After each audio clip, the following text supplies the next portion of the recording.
At the end of chapter 3, I gave you an example, a real example from an advertisement I saw. One day when I was in Palo Alto, I bought this cup of coffee with a bag. And then on the back, it's Starbucks coffee. Okay, on the back it says, "Hi, we are making a change, period, using simpler recipe and taking out artificial ingredients, period." And I was looking at this passage and thinking, wow, what am I going to tell my students? This is a real, instance, real case of language use of English. How do you explain this? We are making a change, period. That's fine, right? And then using simpler recipes and taking out artificial ingredients. I just told my students that English is sentence-based. Every sentence has to have a subject, a verb, an object. But here is an exception, right? So how do you look at this? How do you explain this? First of all, you have to realize that advertising language is very unique. Okay? 你会发现广告用语 to be creative, they always try to surprise you. Right? Am I right? The language used in advertisement purposefully aims to surprise you. Okay? So this is a very special case of breaking down the sentence. Why? Because the first clause, we are making a change. They are already making the main point clear, right? 已经把重点讲得很清楚了。然后下面呢 using simpler recipe and taking out artificial ingredients 变成什么？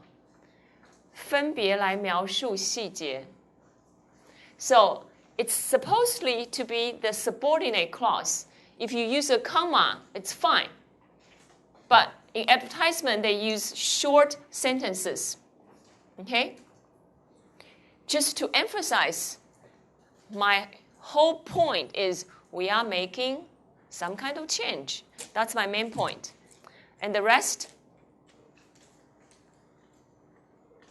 are details. Okay? 那 details 我用不同的句子来表示 using simpler recipes and taking out artificial ingredients 是我的 subordinate. 所以我放在后面讲。虽然它是独立成句 although you see using simpler recipes and taking out artificial ingredients as an independent sentence, but semantically, it's related to the previous clause. We are making a change. What is the change? Using simpler recipes and taking out artificial ingredients. 这样了解吗？所以虽然你这边有两个句子，但是你看起来在语义上面是相关的。那他故意这样子用，这就是 advertisement。他们常常就是不按章法而行。OK， 这样可以吗？所以我要讲的是，这个跟我们前面讲的重点先讲，主从分明是一致的。It's consistent with the principles we talked about. Main point first, and there's a clear distinction between main and subordinate clauses. OK， 好，下面。那最后这个部分呢，我就不再讲了，因为这是我们已经提过的。我会讲到这个，是因为有一天 ，one day my son was in my car, and he was looking at 我们家的那个遮阳板啊。结果他就说：“哎，妈，这个英文好像怪怪的耶。我们家车子的遮阳板上是这样子写的，他写说 ，Death or serious injury can occur. Never put a child in the front seat. OK， 不要把孩子放在前排。然后他就说：“哎，这句话的英文是不是怪怪的？他是不是应该说？我儿子说，是不是应该说 Never put a child in the front seat, and then death or serious injury may occur。”哎，我觉得很有意思，我就看了一下，那我发现，哎，的确是这样啊。按照英文的思考习惯，按照英文的个性来表现的话，应该是重点先讲嘛。Never put a child in the front seat is the main point. So you should say this first. OK， 可以吗？那这是一种习惯，我们如果不了解这个习惯背后的原因，那个习惯就变成莫名其妙。OK， 所以现在了解原因，重点先讲，重点在前。好，下面，那这个是上一次的 assignment， 有没有问题 ？Again， 你看到一开始 mottos， 然后 comma born of woman， 为什么用 comma？ 我们上次讲过 restrictive versus non-restrictive relative clause， 还记不记得？那这里之所以用 comma 的意思是什么？它不是用来限定的，为什么？因为不需要限定，因为所有的 mottos 是指谁 ？Who do you think mottos refer to？ 就是 all of us 嘛 ，all human beings， 这样了解 ？Everyone， there's no exception， 所以没有任何的 other candidates， 这样了解哈 ？Apply to all， 所以呢 ，born of woman 是 non-restricted， 它是一个同位修饰。Non-restrictive, because there's no need to restrict. It applies to everyone. 这样可以吗？下面 please explain why there are comments around the... OK， 我已经讲了。那下面这是我在 writing， 今年我教大一作文啊。那大一作文的课本里面的一段，这是一开始的 at the beginning of the essay, you see this. The blizzard came on suddenly with no warning.11-year-old Andrea Edison was outside near her home when the storm struck. 第一个的特别突兀，对不对？其他的都比较有道理嘛。前面讲了 the blizzard， 所以呢到 the storm 没有问题。我已经 establish 这个 reference 了。再到 the 60 to 80 mile per hour winds， 这个的放的有没有道理？我前面 blizzard 跟这个有关。最后 and the snow。所以你看到 the storm、the winds、the snow 都跟前面的什么 the blizzard 有关。可是第一个 blizzard 就是第一句话哦。At the beginning of the essay， 我应该讲清楚的，这边我好像没讲清楚哈。The blizzard 从哪里来？它前面都没有提啊，没有任何一个句子。This is the first sentence of the whole essay, of the whole article. How come they can use the?In the beginning, in the first sentence. 你们怎么想的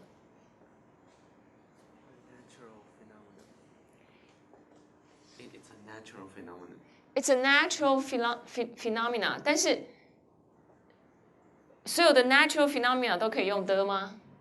这里不是 the weather 啊，如果是 the weather 是一般的情况嘛，对不对 ？The blizzard 它还是指某一个 blizzard 啊。Right？ 假设读者知道，他凭什么假设读者知道 ？Exactly， 他的目的就是假设你知道，对不对？所以他用的是有点故意的，对不对？是很故意的，故意的什么？故意跟你装熟啦，懂不懂？这叫故意装熟，意思就是这是一个 special effect， 这叫特殊效果。什么叫特殊效果？这是一个技术文，有没有？如果我一开始就把 the blizzard 放进来，你就好像立即进入那个场景 ，OK？ 所以你说的很有道理，他就是故意假设你是知道的，虽然他觉得没有理由，因为你谁是这个读者他都不知道，然后这是什么时候发生的 blizzard， 你也觉得很唐突 the blizzard， 可是他就是咚就把你放进去，那这是在一种文体里面常常用的，就是什么技术文，描写情感的，描写风景的。好像让你立即在那个场景中 ，so you were put in the immediate scenario, in the situation, as you know, as if you know, okay, as if you know, although you probably don't know, but the signals something identifiable to you to make the descriptive article more vivid.More familiar to you， 这样了解吗？所以加了 the， 我就是在告诉你 ，this is something familiar to you。那这就是我们今天下面要讲的重点。好，我们开始看第4。Yes, please. Blizzard, yes, it's You say blizzard. blizzard came on suddenly. If you say a blizzard, you can say a blizzard. You don't have to use the. That's the point. Yeah, you still have a choice. A blizzard. Yeah, you wouldn't just say blizzard. Okay. Chapter 4. Okay, Chapter 4呢，接着就是要讲名词的标记。Which one？ 还记得我们一开始讲的那个沟通的场景？你要交代 which one 其实是一个很自然的事情 ，because the hearer wants to know, and you have the responsibility to make it clear. 下面，所以到底是哪一只狗，哪一只猫 ？I'm sorry， 我的英文、中文一直调换去了。Which cat? Which dog? I have a responsibility as a speaker to make this clear to you. Okay? 我怎么向对方交代清楚呢？英文借由一个方式，名词出场必有标记。Whenever you use a noun, you have to mark it clearly for the sake of the hearer. Okay? How do you mark it? A versus the is the basic distinction.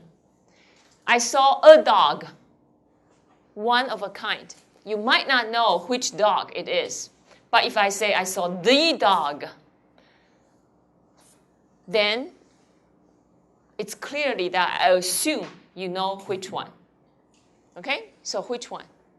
下面。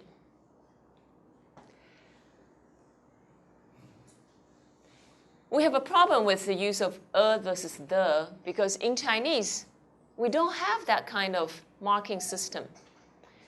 I saw, 我看见猫追狗 ，OK， 我看见猫追狗 ，so 很多中国人就说 I saw a cat， 那这是一个中式英文。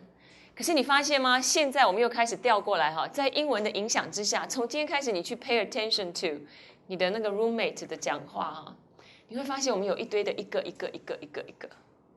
，OK， 我看见一只猫追一只狗，他是一个老师，然后呢，甚至我们把这个一个用在很多不必要的地方。你昨天干什么？我昨天打了一个电话给我的同学，做了一个联络的动作。你要干嘛？我要做一个改进 ，OK？ 你要去干什么？我觉得这里的一个风景很漂亮。你会发现我们有一堆的一个，如果你不相信，从今天开始注意听啊。所以一个到底从哪里来呢？一个很清楚啊，就是英文标记，你一定要把这个 referent 标记清楚。因为狗跟猫只是一个一般，什么叫一般名词？就是狗它代表的是一种类型的东西，可是 exactly 是哪一只狗才是你的 referent， 就是你的指涉物件。你的指涉物件为什么？因为名词 a noun is used to refer to an entity。那这个 entity 对 hero 来说很重要，是我们家那只猫，还是你们家那只猫，还是我们校园里面的流浪猫？哪一只 ？OK， 所以 a 跟 the 的区别在哪里呢 ？a 跟 the 作为一个 hint， 它是一个 hint。记得标记的原则吗？我举了一个棋子给你看 ，it's a hint to the 什么？作为一个 speaker。You are giving a hint to the hearer, to the listener. 那 a 跟 the 到底在 hint 什么呢？如果我用 a dog， 我们都说那是 indefinite article 嘛，那我们常常搞不清楚什么叫不定。不定的意思就是 one but unfamiliar to you， 你就这样子解释就好了。那 the 是什么 ？the 就是 one but familiar to the hearer。那通常 a 如果它是 unfamiliar 呢，就是 one of the kind。OK， 一只狗啦，不知道是哪一只，就是这样子而已。那 the 呢，就是有一只狗，而且是 specific 的一只，你知道的，那个叫做 identifiable to the hearer。下一章。那我们可以来想想看啊，如果 if we want to make the referent clear, what are the possible situations we might get into?There are 4 possible referential status of a noun. For example, the first one, I want to buy a car, okay? It's unknown to both the speaker and hearer. You say, what do you want to do tomorrow? Oh, I'm thinking to buy a car, okay? I'm planning to go to used car dealers to buy a car. 我自己知不知道是哪一个？我也不知道，你也不知道。这就是一个 real situation, so it's unknown to the speaker and the hearer. 但是另外一种情形是呢，你说what did you get? 你说I bought a car.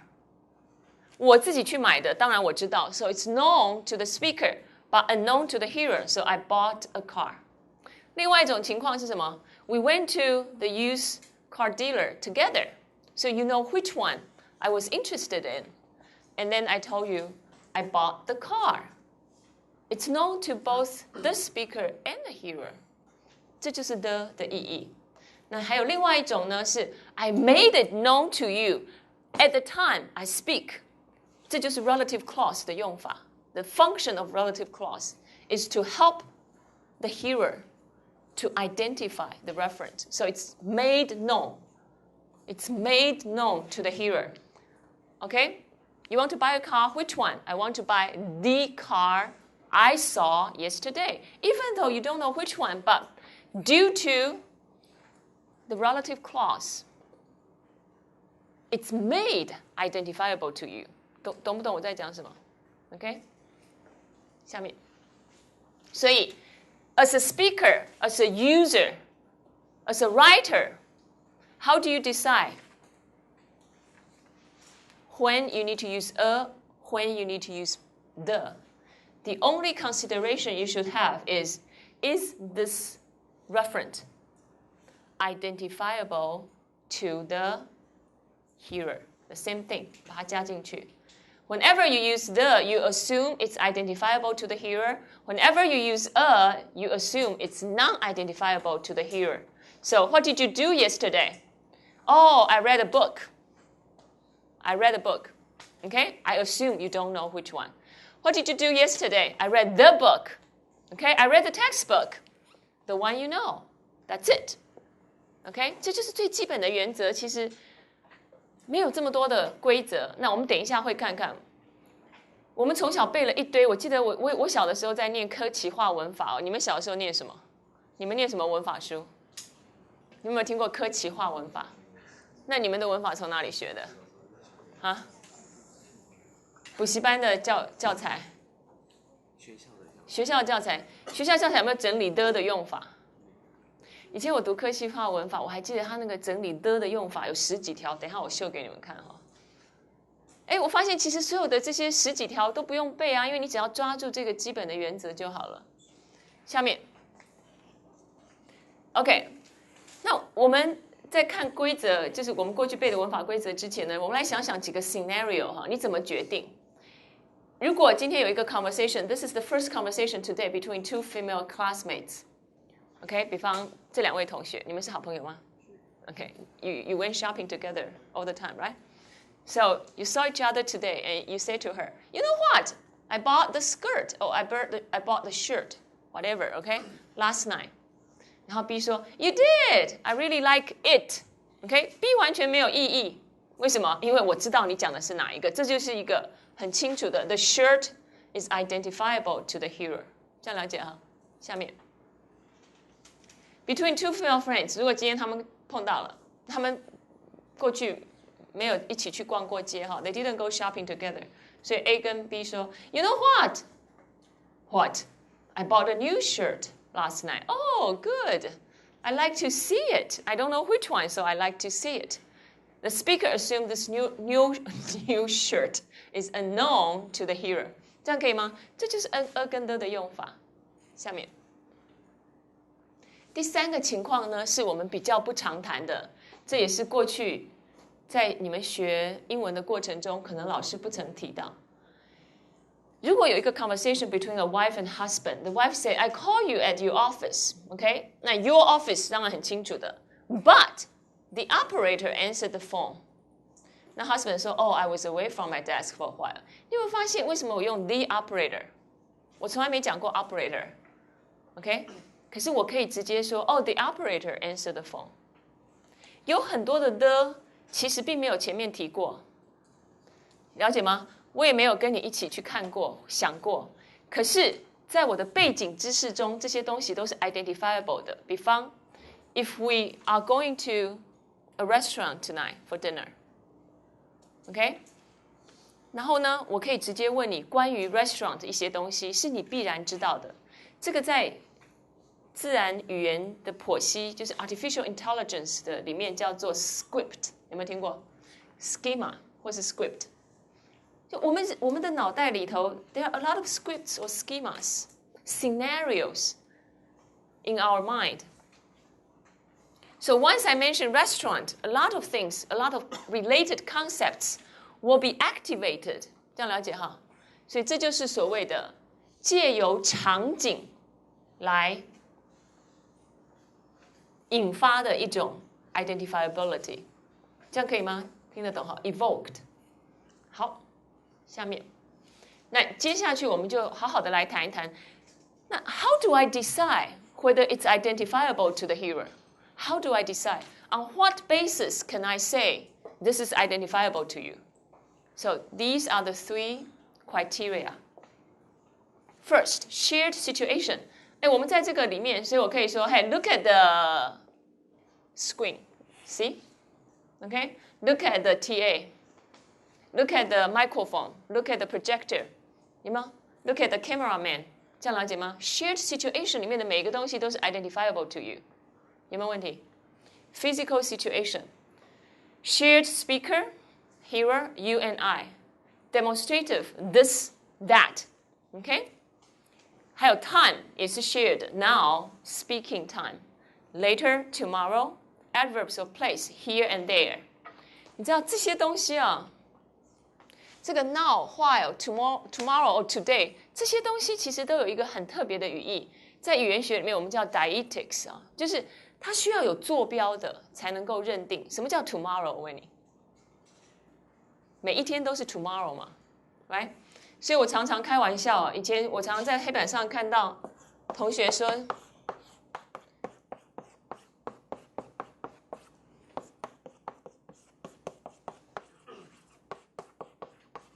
有没有看过这种？啊，现在比较少了啊，你们现在都用 email。以前我常常在黑板上看到一句这样的留言：明天交班费，然后我就会有笑。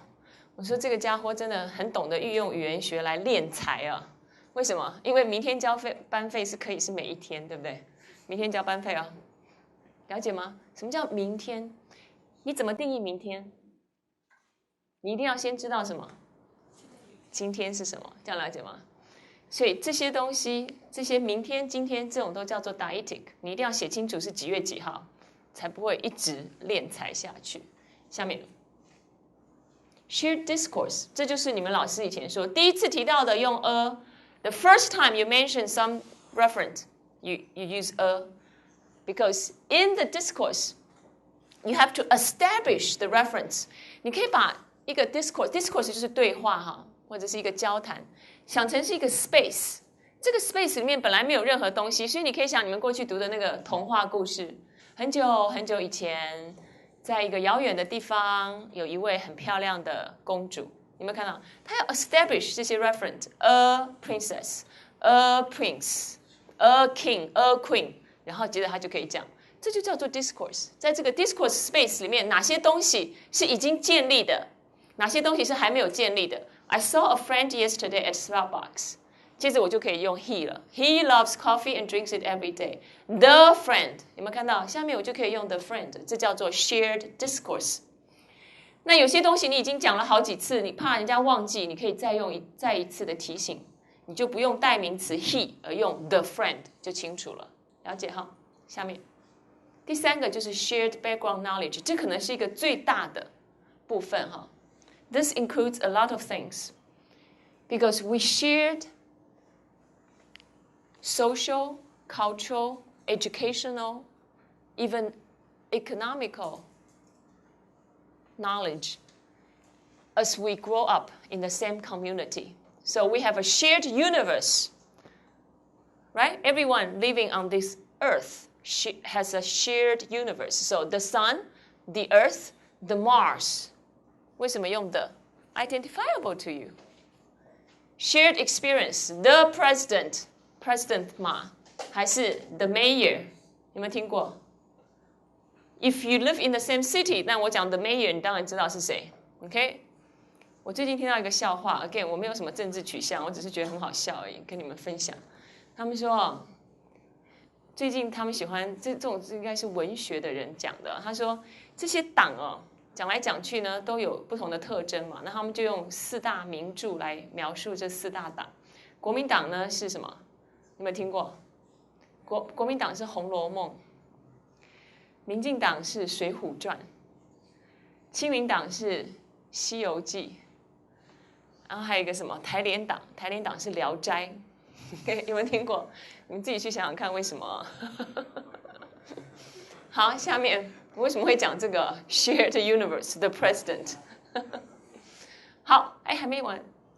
shared knowledge frame， 这就是我刚刚讲的。We bought a house。一旦我讲到 a house，this house activate a frame, a script, a schema of knowledge。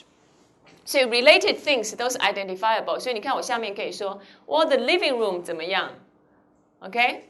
或者我说 he was sent to the emergency room，ER， 急诊室。一旦我提到急诊室，其他东西就是不言而喻了嘛 ，right？So the doctor，OK，the hospital，OK，the nurse， 都变成 identifiable， 可以吗？这就是所谓的知识框架 schema，knowledge schema。所以讲穿了，其实你仔细想想哦，语言不外乎人情嘛。语言回到沟通的场景是跟人有关的，是你在这里生活，以至于你做某些假设。那你的语言是提供了一个方便的方法 ，a convenient means，OK，a ready-made strategy for you， 这样了解哈。好，下面。那接下去呢，我就想花一点时间来看看我们过去背的这些 rules， 可不可以把它简化为我讲的这个原则 ？As long as it's identifiable, it's the。不管你们以前看的文法书是什么啊，这些是在文法书里面常常提到的。第一个，定冠词用在特定的名词，废话嘛 ，right？ 定冠词用在特定的名词。那什么叫特定的名词 ？The capital of France, the United States， 为什么加的？为什么加的 ？The capital of France， 法国一定有一个首都，每个国家都有一个首都，所以 the capital 每一个国家都有，而且只要你说出来，大家都认定的。The United States， 为什么加的？为什么加的？你有没有想过，这个名字其实就跟美国的历史是互相呼应的？美国的确是一堆的 states， 然后怎么样 united 起来，然后变成 federal government， 所以他们有 state government 有 federal government， 所以 the United States 是大家都知道的 ，OK？ 世界上独一无二的事物或自然现象，独一无二，所以是什么？不会有任何其他的混淆，一定是 identifiable 的。The Earth, the Sun, the Moon， 这样了解哈。下面还有一些海洋啊、江河、海峡，有没有看到这些等专有名词？那以后你们会发现，有一些东西没有的，有些东西有的哦。除非你们问我，我就不讲了。有的呢，你仔细看看 ，Taiwan Strait， 为什么讲 the Taiwan Strait？The English Channel。为什么？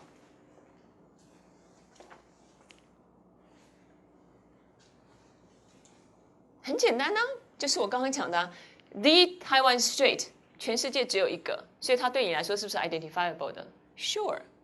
下面上文已经提过的人事物，这个我们已经讲过哈，这叫做 discourse identifiable 的 ，right？ 所以 the man， 我现在讲的这些是以前的文法书整理的东西哈。那上文提过的当然是 identifiable to you， 这些江河、海峡、海湾群岛也都是全世界唯一的，当然是 identifiable to you。下面叙述词、形容词最高级和方位名词，很多人问我说，老师为什么叙述要加的 ？He won the first prize. He is the best singer in the South. 你有没有想过为什么这些叙述 the first, the second, the third 要加的？从我们刚刚讲的原则里面，你能不能想出个道理？Why？很简单嘛。请问第一名有几个？第一名只有一个啊，了解吗？第二名呢，也只有一个啊。所以它代表的不是数字的概念，它不是 two 是那个 two 的是两个的概念，不是，这 the first、the second 都只有一个，这样了解吗？它的 referent 是独一的，所以当然是 the。下面，单数名词前表示某一类的总称，我们说总称也用 the 哈，比方你可以说 the old、the poor， 有没有常常听到 the poor、the female versus the male， 有没有看到？你为什么用 the？ 这种 the 的用法 ，the computer is a very important invention。这里的 the computer， 你用 the 作为 identifiable 的 marker 来告诉人家什么？这是一个类型，这是泛指类型的用法，用你可以认定的这个个体来代表群体，了解吗？你不能够说 computer， 因为这是英文里面不允许的。名词出场必有标记，所以你either用复数 computers， 很清楚吗？代表这个群体，要不然你就用 the computer， 因为是你 identifiable 的。OK， 下面在形容词前表示某类人或物，这就是刚刚讲 the old、the young、the rich、the dead。为什么用 the？ 因为这个群体对你来说是 identifiable 的。OK， 用形容词 old 来代替名词的种类，用 the 来标记是你。identifiable 的 ，OK。还有我们说定冠词的可以放在姓氏的前面，有没有记得啊 ？The Browns, the Lees, the Lius， 有没有 ？The ones 为什么加 the？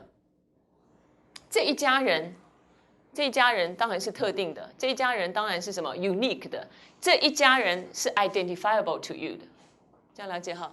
所以一样 ，The Browns often come to our house。计时计量的名称合用了。有人问我说：“为什么说 he is paid by the month， 而不是说 he is paid by month？”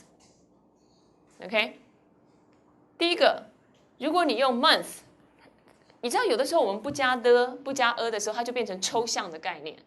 可是这里不是抽象的概念，这里是什么 ？the month 所代表的是什么？是这个单位。OK， 这个单位的概念对你来说是很清楚的。常识范围内已知的事物 I went to a Chinese restaurant. The waiter， 这是我们刚刚讲过的 schema frame 所引发的。所以这些所有的规则都跳脱不出一个简单的原则，就是它要标记的是你可以认定的，而且是独一的。因为独一，所以你可以认定。了解吗？下面，请说。Sure. The United States of America. How do you explain the situation? The Philippines or the Great Britain? Yeah. These countries. Same thing. When I use the, I mean it's identifiable to everyone. But why not some countries? For example, Taiwan is only Very one, good. right? Yeah, this is a very good question. See, you should ask this question because sometimes we don't have the. Okay. Most of the time. Why? In front of countries. Most of the time, so this is the difference between 专有名词跟一般名词。你们有没有发现？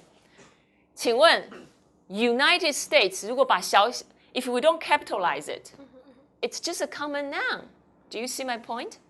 Taiwan can never be uncapitalized. It's a proper name. But United States, you can take out 大写. You can make it a small case. It's a proper name. The Philippines, very good question. The Philippines, why it use S? Philippines refer to 什么? The people and the islands. Philippines, right? S. So it's like the Taiwanese, the Philippines can be people. No. I refers as a country. Right, exactly. Exactly. That's my point. The Philippines, it's either the plural concept of the island or the plural concept of the people. Okay? So Philippines, same thing. Please. And if you have, for example, two sentences, right? France is the biggest country in the world, for example. Or the France we know now is the biggest country. Very good. Exactly. When you use the, there must be something that you need to restrict. It's the same thing as John, right? Do you know John? Yes, I know John. But what if, okay, how many Johns are here? See, how many Johns are here? Even, see, this is very natural. We say proper name by definition is unique, right? But what if you have several proper names?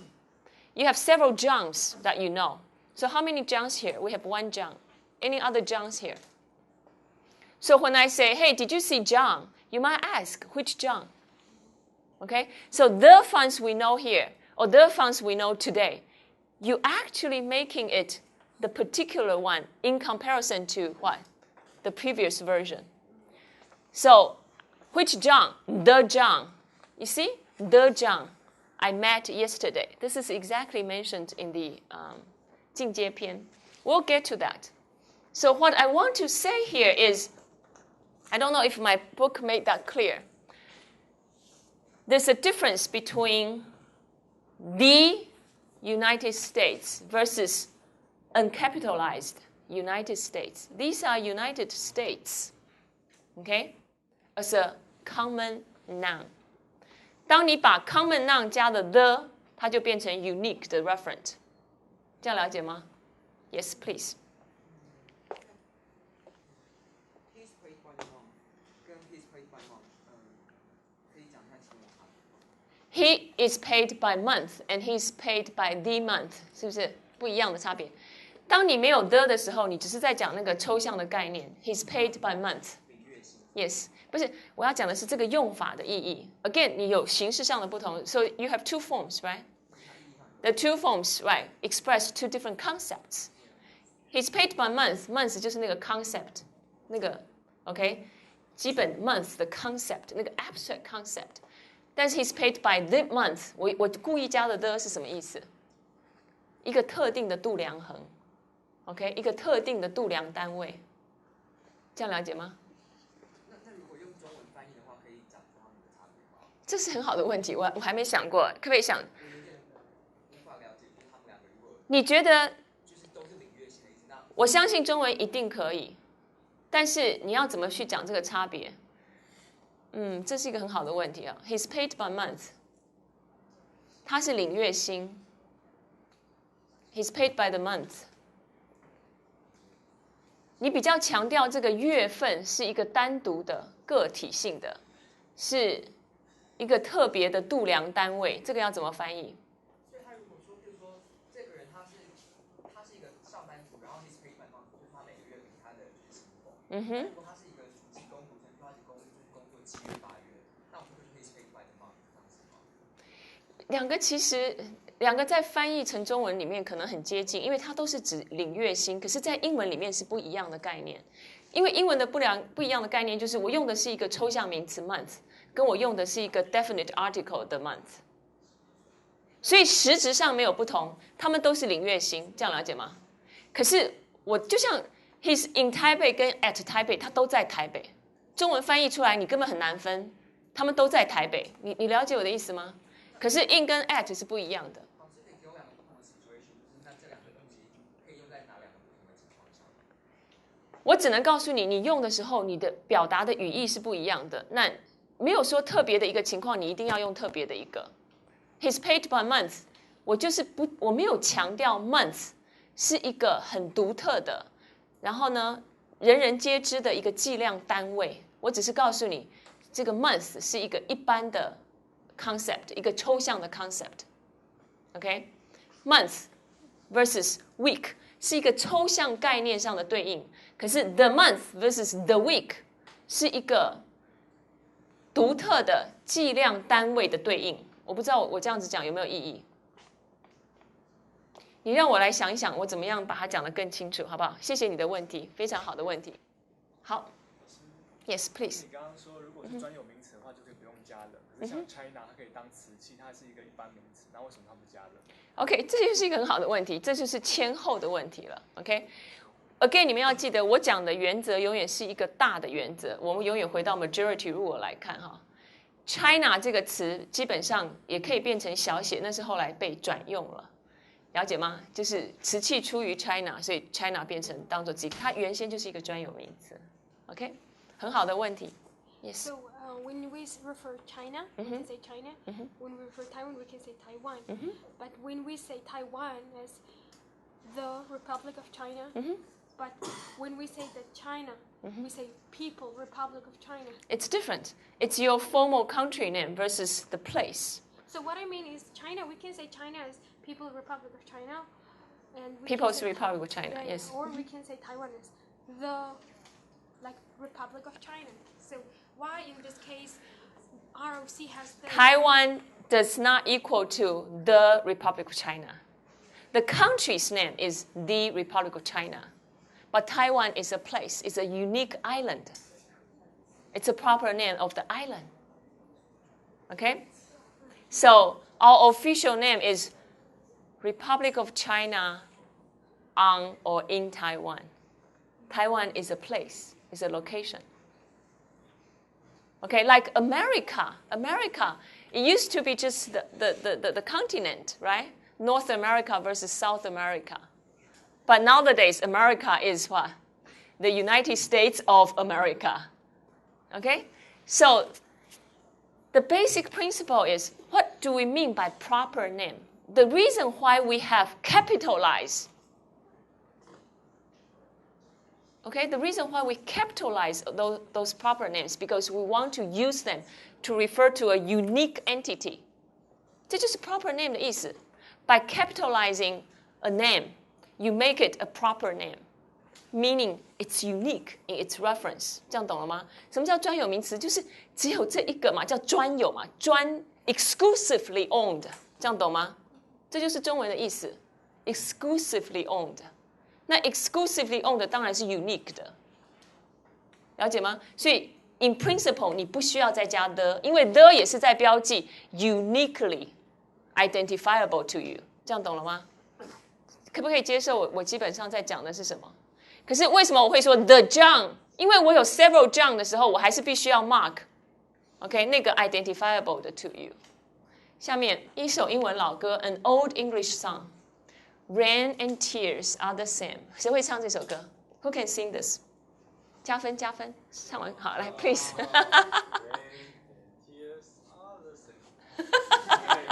多谢你，很好。你们真的有听过这首歌吗？很好听的一首歌，我很喜欢呀。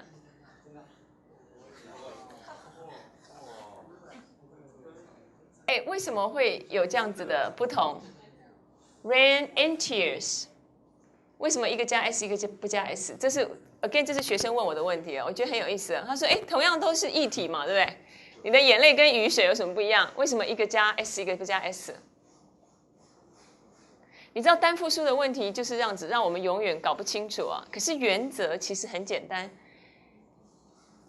如果我今天 tears 加 s， 就表示在大多数 English speaker 的脑袋中 ，tears 是可以怎么样个体化的。Okay, a tear, two tears, one drop of tear. 对我们来说 ，tears 它的那个个体化比较明显，可是雨水呢，它的个体化比较不明显。所以这不是物理现象，我们等一下会看到哈。单复数不是 physical 的 properties。你说 rice 米不可数，米可不可数？如果你硬要数，可不可以？ Yeah。所以那个可，我觉得讲的不好，不是不可以数，这样了解吗？是你大多数的时候是不会数它，把那个不可数放掉，不是 non-countable， 是 in most cases you wouldn't count it。那 count 的意思是 you wouldn't individuate， 懂我这个字的意思吗？你不会再把它 individuate， 不会把它个体化。回到刚刚同学问的问题哈。He's paid by month 还是 he's paid by the month？ 我在这个歌词里面看到一个相似的概念。你们看看第3行 ，Look at the third line. When you cry in winter time, I can also say when you cry in the winter time, right? What's the difference?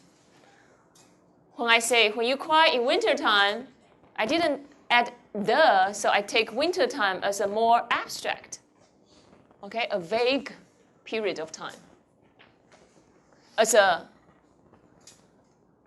whole. But if I say, when you cry in the winter time, adding the means I take it as a uniquely defined time. So that's all I can say. If I say he's paid by month, all I'm expressing is the concept month, the abstract concept month. But if I say he's paid by the month, what I emphasize was the uniquely defined measure, the month. OK? 回到我们以前讲的 form is mapped to meaning. So if I use form 1, I mean meaning 1. If I use form 2, I mean meaning 2. That's all I can say here. Okay? So which one you want to say? When you cry in winter time or when you cry in the winter time? Both are okay, but they have different emphasis. Okay? 好，下面可数不可数的。So what is count versus uncount noun?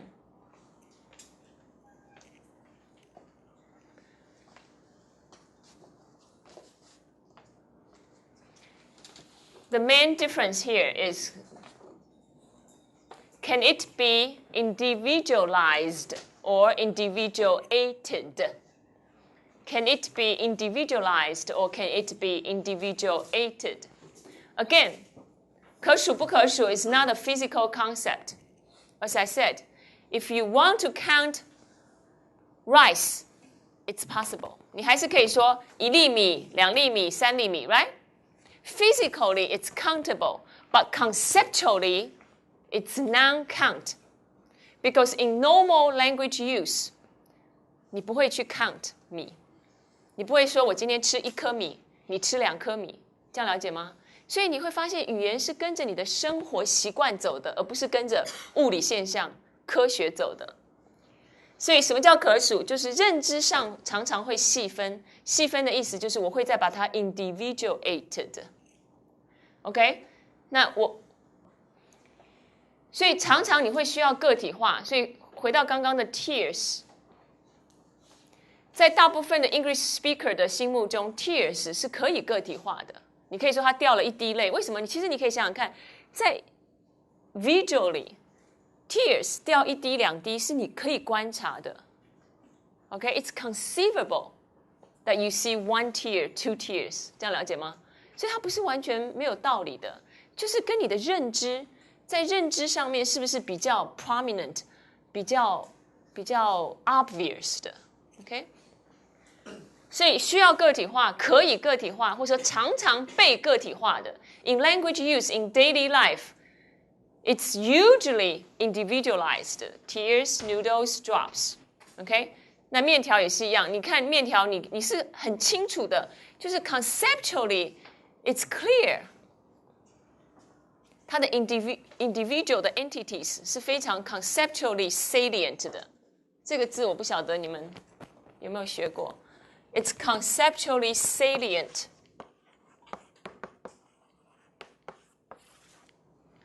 在认知上是比较察觉得出的 ，OK， 印象深刻的，这样了解吗 ？Salient 这个概念。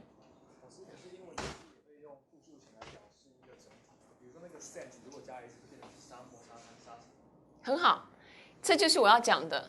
我们等一下会谈到复数有复数特别的语义，但是我今天要讲，所以为什么个体化的就会有复数 ？OK？因为当一个东西常常被个体化的时候，它就只能讲个体。那你要指群体的时候，你就必须要用复数的概念。OK， 那不可数呢，就是在认知上不需要细分。所以呢，我这边所谓通常是比较你通常会视为个体。我们用书来做一个很简单的例子哈，你可以想想看书，为什么我说 a book, 2 books？ 你每一次用的时候，你每一次谈到书，你都是一个个体嘛？那整体的时候你怎么办？这一本书不能代替所有的书嘛？你只好用什么复数？那是因为通常它是个体化的，对不对？那通常不会个体化的 sand、air、rice， 这样了解吗？你就是把它视成一个整体。我这边讲的所谓通常视为整体的意思是这样，就通常用的时候是一个整体的概念。一杯米有没有？一碗米、一锅米，是不是一个整体？这个整体里面已经包含了那个复数的概念了，只是你因为它不会被个体化，所以你不会用复数。下面我们就来看看哈，这个我们助教选的这个图档啊，非常清楚。你看到没 ？Rice 那边好像就是个体性不明显嘛，这是一个很好的讲法，书里面其实是这样讲，就它的个体性不明显，以至于你不会再把它个体化。可是呢 ，Noodle 的个体性是不是很明显？对不对？它的个体性很明显，你自然就会把它个体化，就有可能个体化，有可能个体化。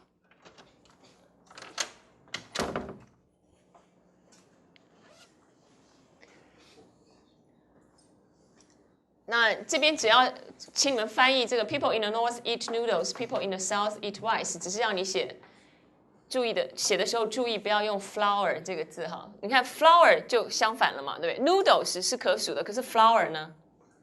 了解吗？面粉的概念就比较是通常你不会再个体化了。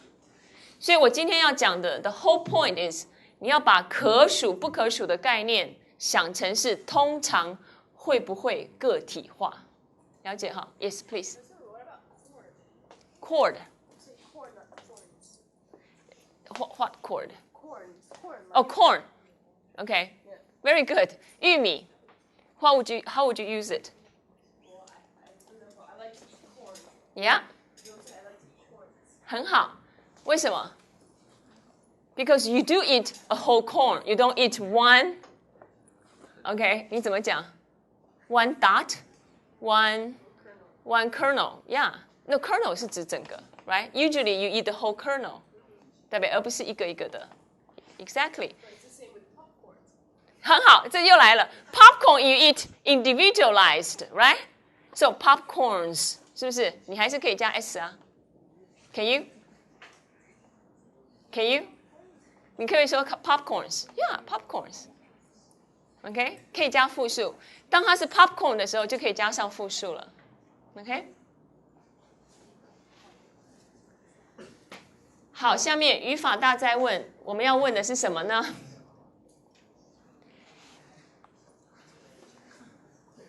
有人到现在还没睡醒啊，要不要把他叫醒啊？哈，请你旁边的帅哥先生起床了。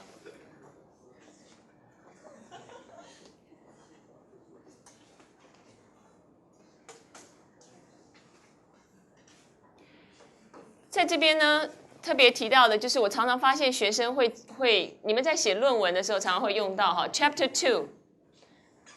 我常常听到这种话 ，the Chapter 2，OK， 我就很难过。为什么？因为这是中国人常常犯的问题，所以我才特别写这个部分哦。你想想看，什么叫做 Chapter 2？ 它的意思跟 Professor 刘是一样的。就是你把一个一般名词 ，you change a common noun into a 什么 a title， 这样了解吗 ？a label。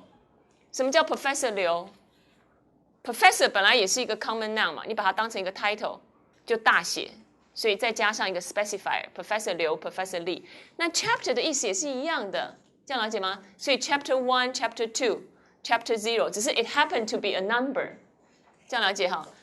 所以你只能说 Chapter 2或是 the second chapter。OK， 那我要强调的就是这个用法，一定要记得，这个就跟 President Ma、Professor 刘一样，所以不是 the Chapter 2，也不是 the President Ma。OK，the Professor 刘 ，no，Professor 刘就是 Professor 刘，这是一个 title 加 specifier。OK， 在下面 the second world。这个在那个书本里面有一些错误哈，那个不知道怎么回事，好多地方都没有看到。那一般大写，一般的名词，这就是我刚刚讲的 a common noun 被大写了以后 capitalized 了以后，就变成一个称谓词。OK， 可是叙述呢，因为是 the only one， 所以需要有定冠词。那千万不要说 the Chapter 2或是 the World War II。因为专有名词已经为独特，就不需冠词。刚刚有一个人问我说：“老师，你的 quiz 的第3题有一点问题，因为我的问题是说，通常专有名词不会再加的。我指的是这个例子，对不对？专有名词 Chapter 2、World War II 你不会再加 the 了，原因是什么？因为专有名词已经标记为独特，就不需要再加冠词。可是它的问题是，你刚刚给我们的例子，在那个前面讲的规则里面 ，the United States 不是专有名词有的吗？不要搞错了哈。The United States 这个专有名词本身已经有的了 ，OK， 所以它已经是专有名词，就不会再加的。那我刚刚 quiz 里面指的是这种，已经是专有名词的，已经当做专有名词了，你就不能够再加一个的了。这样了解了吗 ？OK， 好，下面这个外文系的名称我就不谈了哈，这是一个多种文学类别的强调。那有些外文系有加 s， 有些外文系没有，像成大就没有。那他们为什么不加的？他们就强调我们只是教英国文学或是某一个文学。OK，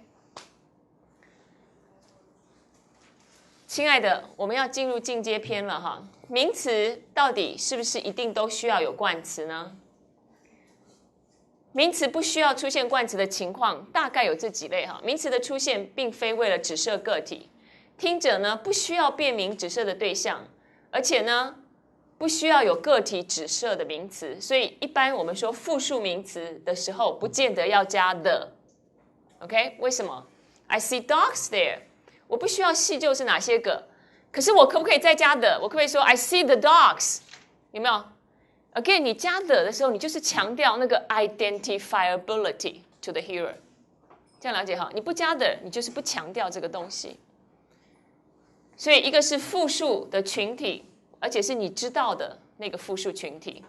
那不加的呢，就是你不知道的，永远是这个原则。the 一加进去就是 identifiable to the hearer， uniquely identifiable to the hearer。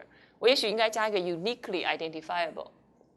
用不可数名词表示无需个体化，所以 I eat rice， I like brown rice， 它就是一种类型。下面。那这边就是刚刚你提到了，有些时候我们用复数来表达群体，那这个是针对可数名词来说的。有一个部分呢，是以前你们没有想过的，就是复数加上去以后，它可能整个事件的解释会改变。Plural noun, the use of plural noun may change the whole interpretation of the sentence. Why? 你看看这边的例子。如果我问你说 ，Hey, what did you do lately? 你最近都在忙什么啊？你说 ，Oh, I sold a house.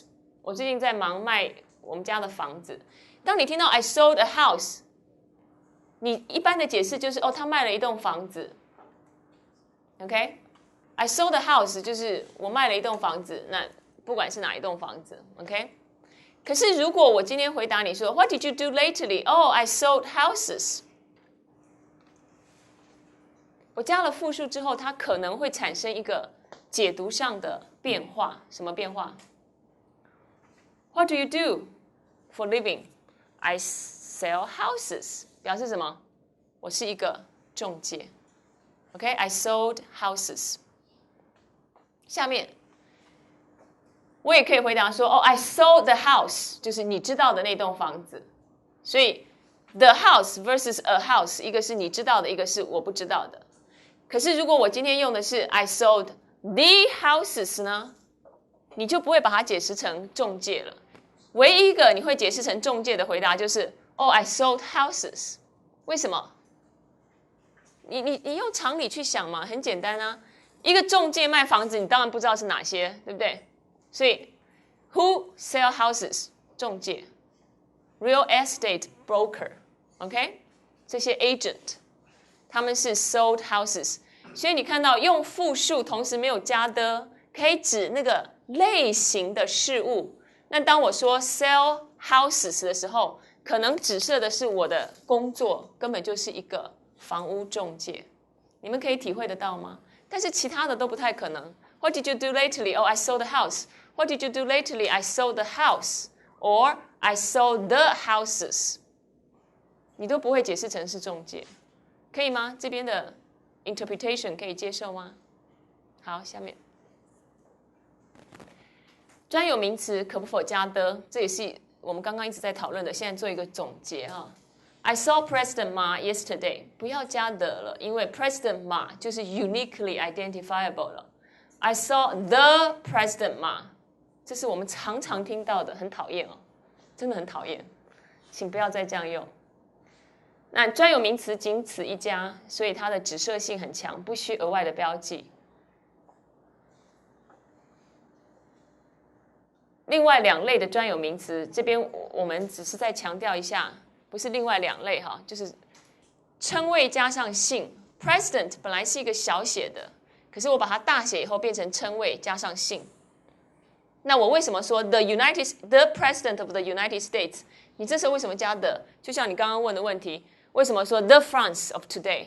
这是一样的道理。当我用 President of the United States 的，我已经 uniquely 指的是那一个人了。我加上这个 the 的时候呢，我不是把它当做称谓词，这样了解吗？这个是称谓词，可是这时候呢 ，the President of the United States， 我借由 the 去 quantify 这一个一般名词。President 是哪一个 ？The President of the United States。下面 the 加大写的名词 ，the sun、the moon。刚刚同学问我说：“哎，这些专有名词不是都有的吗？”我就说，因为有了的，它才变成专有名词。moon 可以变成小写 ，right？ 那就不是那个专有名词了。你就说，哎 ，Did you see the moon？ 如果你不大写 ，if it's not capitalized， then it's not the proper noun you are referring to。这样可以吗？所以注意哈，这里的这个讲法跟这个讲法有什么不同？自己去体会一下。这就是我们刚刚讲的 Chapter 2， 这个 Chapter 已经当成一个称谓了。可是这里呢，是借由 the 来限制，成为一个 uniquely identifiable 的 referent。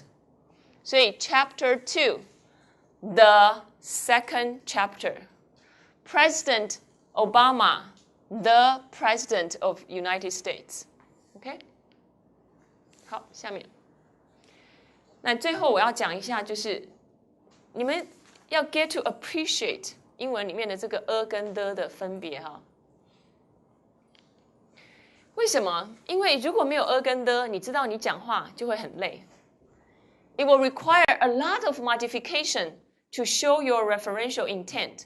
我们来看一下哈，什么叫 referential intent？ 就是我看到一个东西，那这个东西是什么呢？我要让你知道，对不对？所以我一定要加一大堆的 modification 形容词修饰，让你知道。所以我可以说，哎，你们现在每个人都好好的想一想啊。Do you see something there？ 如果我今天只是说 something there， 你会觉得很 vague， 很 unclear，right？ 到底什么东西嘛 ？something there， 所以我的 referential intent 是非常弱的，然后你得到的这个 referential 的 strength 也是很弱的，这样了解啊？可是我可不可以再进一步讲清楚点？你说 what is that something？OK？Make it more clear。好，那我就说 ，Do you see some animal there？ 会不会更清楚一点？如果是 some animal， 再来 ，Do you see a cat there？ 是不是更清楚了？了解吗？再来 ，Do you see a black cat there？ 是不是又更清楚？再来 ，Do you see a black cat sitting on the rock at the corner there？ 你有没有发现，我越加多的修饰，你就越清楚我在讲什么？我的 referential intent 就越清楚越强。再来 ，A black cat with long whiskers sitting on the rock, licking her foot and wagging her tail at the corner there。你几乎就已经看见是哪一只了，了解吗？借由我的修饰，我让那个 referential strength 变得非常强，明确性就非常大。可是呢，你要讲这么多才清楚吗？不用嘛，英文就给你一个很简单的标记 ，the cat 就好了，这样了解吗？所以这个 the 代替了你一长串的修饰语，让你很轻易的可以对对方做一个提示，就是那只啦，你知道的那只啦，我不用讲，你也知道的，了解吗？哎，可不可以 appreciate？ Do you appreciate the existence of the now？ 啊，有没有觉得很欣慰？英文里面居然有一个 the， 让你不用讲这么多话 ，OK？那 the 的用法呢，就有点像在语义上面哈，它的功能就有点像 my cat。那我的那只一定是独特的 ，uniquely identifiable 的，同时也有点像专有名词。所以加了 the 以后的，它的那个语义的特征，注意我讲的是语义上面哈，就很像专有名词。为什么？是 uniquely identifiable to you。这样了解吗 ？OK， 好，下面。最后我们越来越深入哈，你们要看到语言其实各个方面都是息息相关的。你以为你在学定冠词不定冠词，它跟时态有没有关系？它跟单复数有没有关系？都有关系。那什么关系呢？我们看看哈。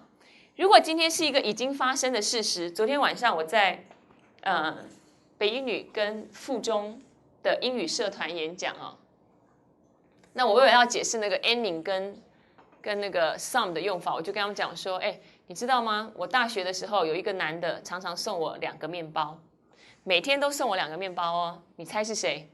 那时候是我的男朋友，现在是我的老公。他每天都送我2个面包，为什么？你知道为什么2个面包？不是，晚上送2个面包，一个是宵夜，一个是早餐。OK，one for nighttime snack, one for breakfast。所以每天2个面包。哎，听着，我要讲的不是这个。我的重点是，如果有一个人每天送我2个面包，请问我可不可能说是 anyone？ 就不可能嘛，了解吗？如果我说，哎，有一个人每一天都送我2个面包，就一定有一个特定的人。同样的时态的意思就是这样子。如果你今天是 met a friend， 这个 friend 就一定是什么？一个 specific entity， 不管你知不知道，对不对？了解吗？那可是呢，如果我说，哎，我好希望有人每天送我2个面包哦 ，OK？ 然后你说你希望谁呢？我说，哎呀，谁都可以。只有还没有发生的事情才可能是什么 anyone 嘛 ，OK？Anyone will be fine。那这个概念，我觉得你们一定要开始建立哈。已经发生的事情，它就一定有特定的参与者，不管你知不知道。还没有发生的事情，才有可能是什么？不确定的。所以这时候呢，你就会发现，这个 a 的解释就会有不同。当我说 I met a friend， 看哈，过去式 I bought a car， 有没有一个 specific one？ 有没有一个 specific one？ 有没有啦？有。但是我换成未来式。听着，我如果换成未来式呢 ？I will buy a car.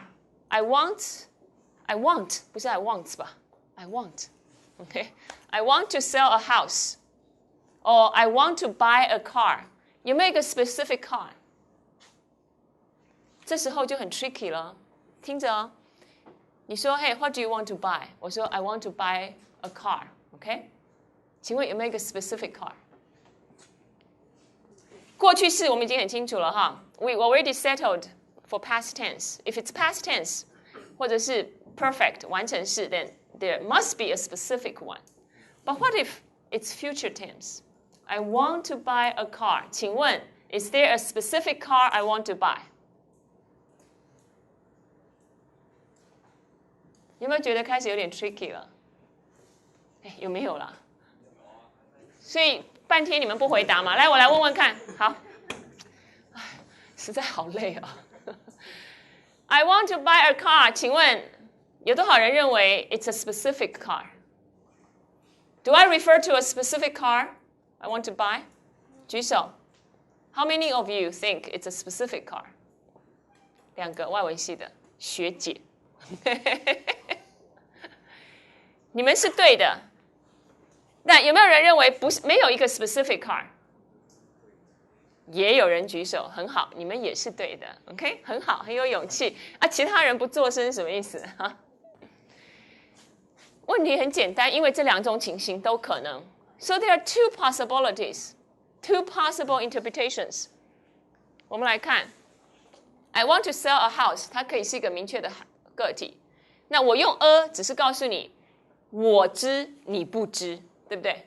了解吗 ？I want to sell a house， 我知道是哪一个，你不知道。但是它也可能只是任何一个 house。OK， 我有很多个房子，然后我说，哎 ，I want to sell a house，but I don't know which one yet， 可不可以？这样了解吗 ？I want to buy a car，but I don't know which one yet。这就是我还不知道嘛。来，我们再看下面，亲爱的，这是一个很重要的地方，这就是你们常常在写作上碰到的问题哦。我说，哎。What do you want to buy？ 你说 I want to buy a book， 它就是有2种可能，这样了解吗？这2种可能跟你后面要用的词是有关的。其中一个可能是 I want to buy a book, but I haven't found it yet。我用 it 就表示什么？ I have a specific book in mind, but you don't know which one. OK? 第二个可能是 I want to buy a book, but I don't know which one yet. 就是 anyone, any book. 它是一种种类哈，它是一种种类，这个叫 type referring。那这个是我们中国人没有搞清楚，以至于常常在 跟 的用法上就会有问题的地方。因为 I want to buy a car 可以有两种 interpretation。OK， 下面，注意哈，下面等一下先回去。而这两种 interpretation, these two possible readings are made possible， 因为这整个句子是一个 unreal event， 是未来式，这样了解吗 ？OK， 那再看一个 illustration。Richard would like to marry a rich woman， 我们把它换成 John 好了，我对 John 特别 favor 哈。John wants to marry a rich woman，OK？ 你觉得有几种可能 ？John wants to marry a rich woman， 有几种可能？是不是也是一样？可能是什么 ？Richard wants to marry a rich woman, though he doesn't love her. Poor girl, right? 他有一个 specific 的 woman in mind， 只是你不知道。那对 Richard 来说呢，他是很清楚的一个 specific woman。可能二呢是 Richard wants to marry a rich woman, though he doesn't know any。他只是想啦，可是呢还不知道是哪一个。下面。可是如果我们把它换成是已经发生的事实 ，a real situation, Richard married a rich woman。刚刚的两种可能还在吗 ？Richard married a rich woman， 已经 marry 了。刚刚的可能一 ，Richard wants to marry a rich woman, though he doesn't love her. He doesn't love her. OK。这个可能还是存在，可能二就不存在了。Richard wants to marry a rich woman, though he doesn't know any， 可以吗？这个可能就已经不存在了，因为他已经 marry 了，一定有一个 specific woman 在这个事件中。我觉得这个概念是一定要建立的，可以吗？好，下面。那最后讲到，有的时候我用了的呢。你也还是不清楚，或者是你根本还是不知道为什么我用的。You know what? I saw John on TV yesterday. 这就是回来了，一堆的 John， 哪一个 John? John? Which one? Which John? You mean the John we met last week? 只有在这种情况之下，你会发现 the 跟专有名词合用。那专有名词是专有名词的功能 ，the 是 the 的功能，这样可以吗？You add the there because this time you have to use the to mark the unique referent of so many Johns. Okay? We met last week. 这时候你就一定会加一个关系子句。I met the John. Which John? The one we met last week. 所以这时候这个 John 已经变成一般名词了，懂吗？因为有好几个 John 嘛。它已经不是一个专有了 ，John 1, John 2, John 3， 你已经有一堆的 John， 所以 the John 就有点像是专有名词的用法了，可以吗？这里了解吗 ？Okay, there were more than one John, so you have to use the to identify which one. 可以哈？那最后呢，这本书里面提到一个例子，就是你常常会听到人家讲说，哦。他是那一班的爱因斯坦啦，中文就这样讲嘛 ，right？ 那英文要怎么讲？如果我只用爱因斯坦，我就是指 uniquely 的那个 reference， 对不对？可是我可以说 He is the Einstein in the class， 可不可以 ？He is the Picasso in the class， 可不可以？了解吗？那你为什么可以这样用？这时候你用 the 来 refer 到一个什么 ？the unique one, the uniquely identifiable one， 那是在你的 class 里面的。所以 Picasso 不是指那个真正的 Picasso， 而是指在我们班上一个类似的个体。It's uniquely identified, uniquely identified by using the, OK？ 可以接受吗？那Picasso 的这个名字已经变成 the great painter，像是一个一般名词了。OK， 有没有问题，亲爱的？关于和的，还有没有其他问题？我在这个 chapter 里面写到的就是曾经学生问我的问题，但是也许你们有一些新的问题我没有考虑到，欢迎你们随时提出来。OK， 还有没有任何问题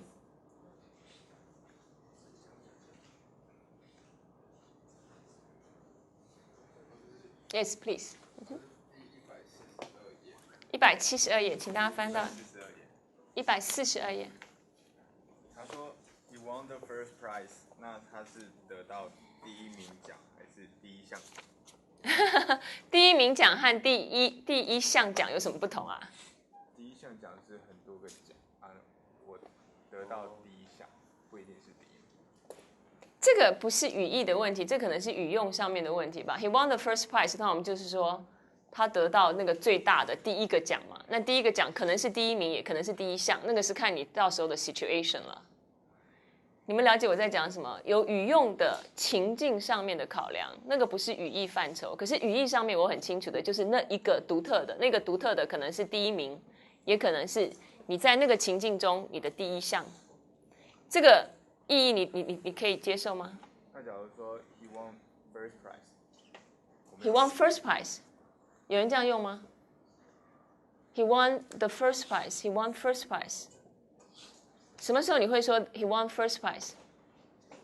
你先去查查看 Google， 你可以查到这样的句子的时候再来找我，了解吗？这是从那个指考上面写出来的。哦，真的吗？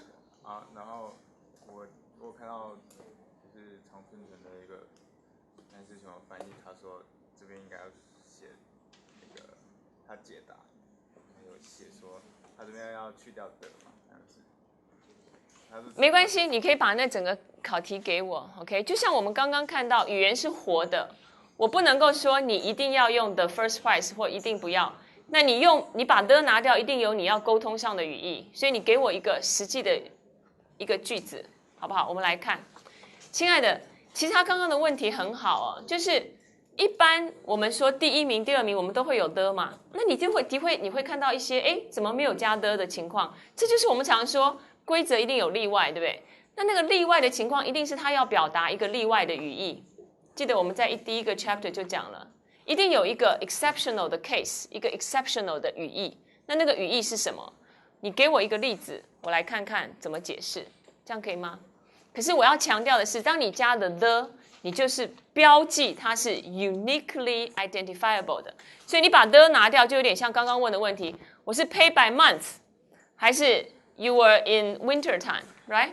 你不加的，你强调的就是一个比较抽象的类型的概念，这样了解吗 ？He won first prize， 可能他的 first prize 他不是强调那一个独特的 first prize， 而是 first prize 是一个抽象的概念。所以我可以这样子做一个简单的目前tentative 的结论，但是请你给我实际的语料。你可以这样问我，你说老师，那加的跟不加的在语义上有什么不同？这个我可以回答你，就是刚刚的问题 ：the month 不加的 ，the winter time 不加的 ，the first prize 不加的情况之下是什么 ？OK， 我可以讲的就是 again 从形义标记的原则，我如果不加的，那我强调的就不是的概念，而是什么概念？就是一个抽象名词的概念，因为只有抽象名词，注意我们这边讲的可数不可数只适用于什么具体的名词，抽象名词，比方 love，right？ 比方还有什么东西 ？honesty 有没有 ？OK， 是不是？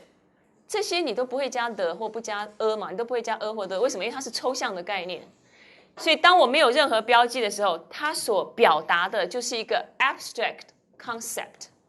只有 abstract concept 才可以不用标记。刚刚说名词出场必有标记，是讲那种什么 physically presentable 的东西，这样了解吗 ？OK， 所以唯一的例外不是例外啦，就是不同的概念，就是抽象名词 ，right？ 这样了解了吗？抽象名词前面就不会有标记。所以，如果你看到一个句子说 "He won first prize"， 那 first prize 是把它当成一个抽象的概念来看，就是那一类的奖，而不是指某一个特定的奖。你这样了解我在说什么了吗？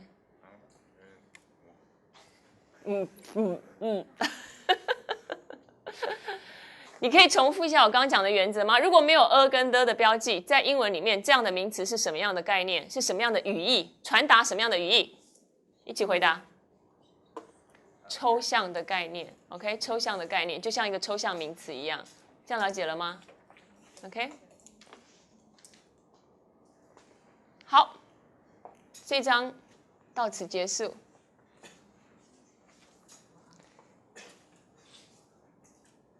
我们没有时间再做 review 哈，下次我们来的时候就上课，就考试。那你们如果有什么问题，可以借着 email 来告诉 TA。